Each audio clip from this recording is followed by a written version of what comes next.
그때 희생된 사람 중 성산문 박팽년, 이계 하위지, 유성훈, 유은부 등 6사람을 사육신이라 부른다. 훗날 남희원이 그 충절과 죽음을 안타깝게 여겨 전기소설 육신전을 쓰며 그들을 사육신이라 부르기 시작했다. 남희원은 사육신의 충절을 높이 사는 글을 썼을 것이고 실록은 세조에게 유리한 글을 썼을 것이다. 그 끔찍한 형벌을 받기 전 사육신들의 마음은 어떠했을까? 형장에 끌려가는 성산문은 이렇게 시를 지어 그 심정을 담아냈다. 둥둥둥 북소리 사람의 목숨을 재촉하고 돌아보니 해도 벌써 저물고 있구나. 황천길엔 주막도 하나 없을 텐데 오늘 밤에 누구 집에서 잘 것인가? 배신자들은 어떻게 되었을까? 훗날 김질은 좌의정에, 장인 정창소는 영의정까지 올랐다. 한편 고작 선비 나부랭이들이 무슨 배짱이 있어 영모를 꾀했겠습니까?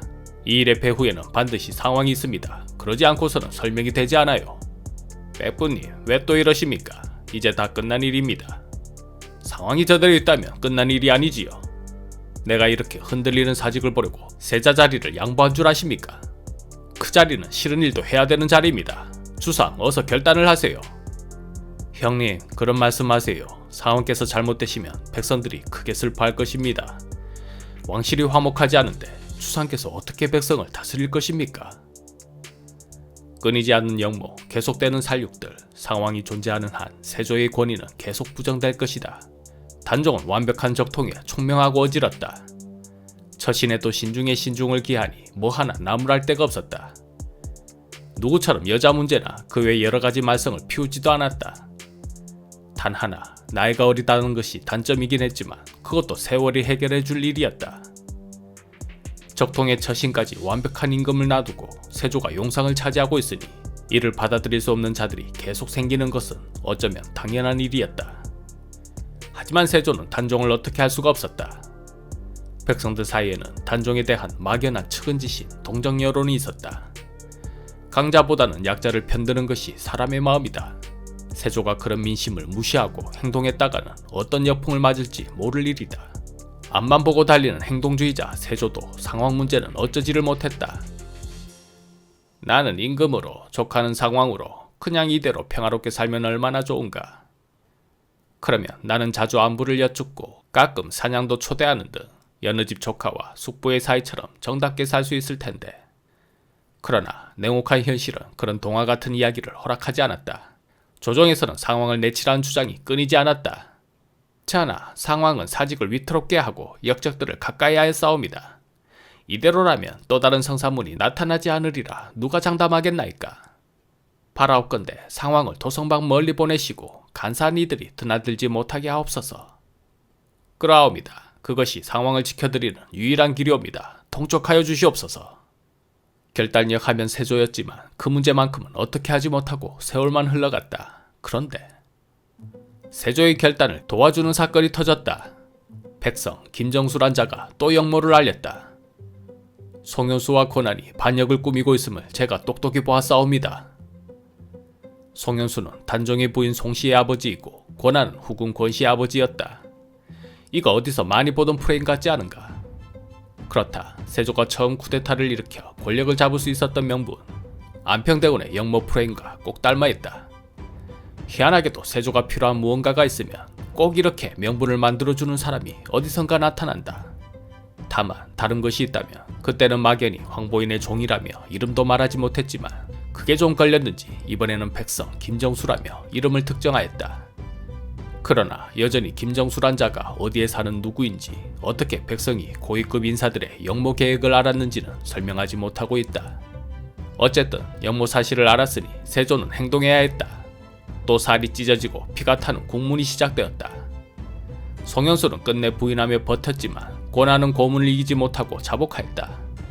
버틴 송현수는 유배되고 자복한 권한은 능지처사되었다. 세조가 명하였다. 과인은 상황을 진심으로 지켜주고 싶었으나 간사한 자들이 끊이지 않으니 사직의 안정을 위해서라도 더는 주저할 수 없게 되었다. 상황을 노상군으로 강봉하고 궁박 영월에서 살게 하라. 또 단종의 어머니 현덕왕후를 폐서인하고 능도 서인의 무덤으로 바꿔버렸다. 역모 사건은 그것으로 끝나지 않았다. 이어서 금성대군이 순웅부사 이보은과 함께 역모를 계획하였는데 역시 한 관노의 고발로 들통났다. 이 일로 유배 갔던 송현수가 결국 교행에 처해지고 금성대군은 사사되었다. 한편 단종은 천령포에 유배되어 머물러 있다가 이어서 강원도 영월로 유배되었다. 단종의 곁에는 아무도 없었다. 그나마 곁에서 힘이 되어 주었던 부인 송씨도 없었다. 두물어리를 비롯한 단종의 영월행 유배길 곳곳에는 백성들이 구름처럼 몰려와 눈물 흘렸다. 그때 단종의 심정이 어떠했을까? 외롭고 무서웠을 것이다. 그의 편에 서준 사람들은 다 죽어버리고 오직 자신만 남았다. 그 시간이 얼마나 힘들었을까? 단종은 시를 지어 그때의 심정을 말하였다. 원통한 새 한 마리 궁에서 쫓겨나와 고독한 몸 외에 그림자 푸른 산 헤매네. 밤마다 잠을 청해도 잠은 오지 않고 해마다 하늘 없애려 해도 없어지지 않는구나.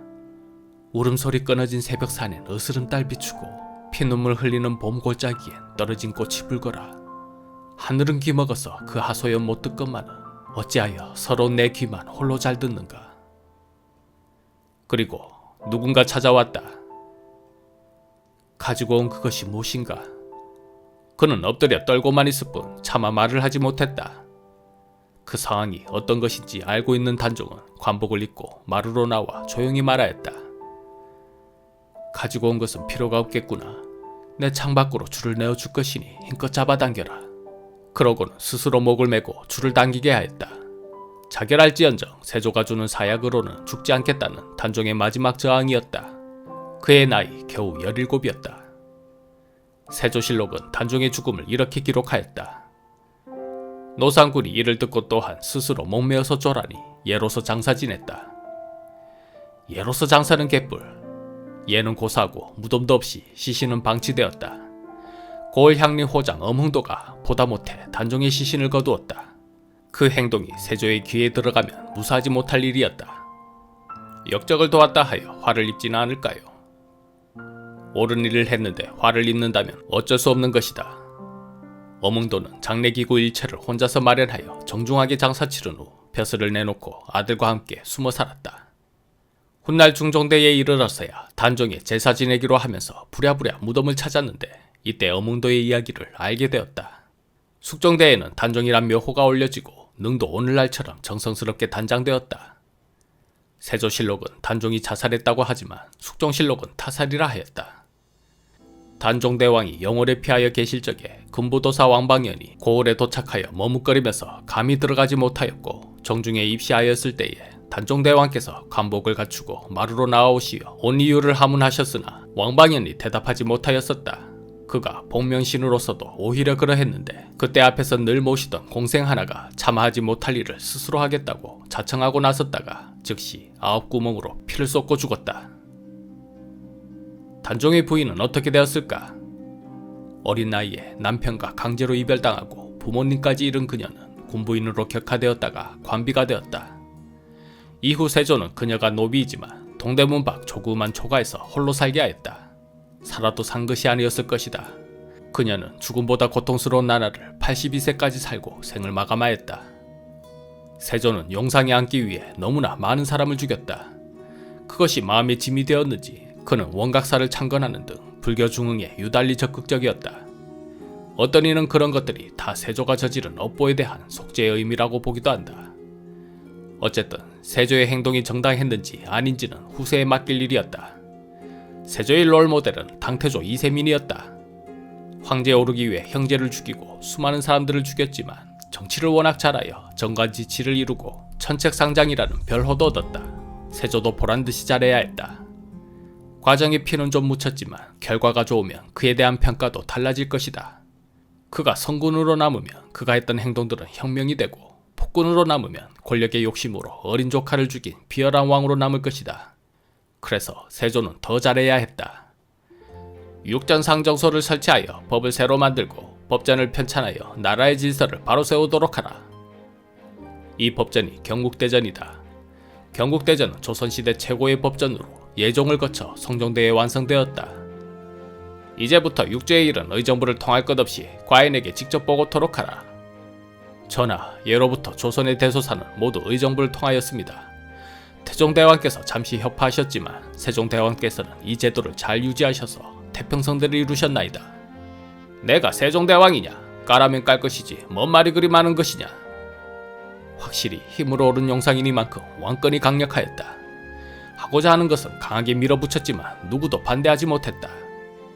세종대에는 하고자 하는 정책이 있으면 신하들에게 물어보고 또 집현전에 물어보고 다시 토론하고 반대 상소를 참고하고 다시 의논하고 계획하고 또 토론하고 정책 하나 세우는데 너무나 많은 시간과 에너지가 소요됐다.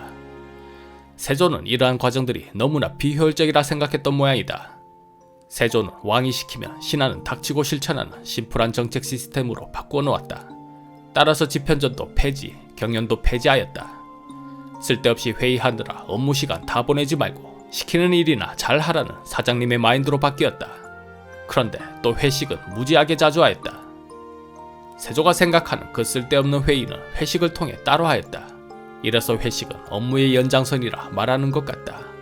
세조는 세종과는 다른 방식으로 신하들을 굴렸다. 정나는 말이야. 나는 사실 한 게 없어. 이 사람이 다 한 것이지. 과인이 여기까지 온 것은 모두 이 사람의 공이라 할 수 있을 것이야. 모든 것이 전하의 덕으로 이룬 것이지 어찌 신이 티끌만큼이라도 도움이 되었겠사옵니까? 하하하, 겸손도 지나치면 독이 되는 것일세. 그 독 해소하라고 과인이 술 한잔 내려야겠네. 만극하옵니다. 인군가의 술자리에서는 벼슬도 왔다 갔다 하였다. 말 한마디 잘하면 몇 단계 승진이 척척 이루어지기도 하였다. 한이 신하는 임금에게 잘 보이기 위해서라도 열심히 술 마시고 비위를 맞추어야 했다. 그런데 너는 말이지 너무 일을 즉흥적으로 한다 그 말이야. 나는 결코 그런 것들을 취하지 않을 것이란 말이지. 감히 임금에게 너라고 말하며 술주정을 하였으니 목이 10개라도 모자랄 것이다. 이 대책 없이 용감한 사람은 누구일까? 당대 최고의 학자라 불리는 정인지였다. 저 영감탱이가 쳐돌았나? 지금 누구에게 너라고 말하는 것인가?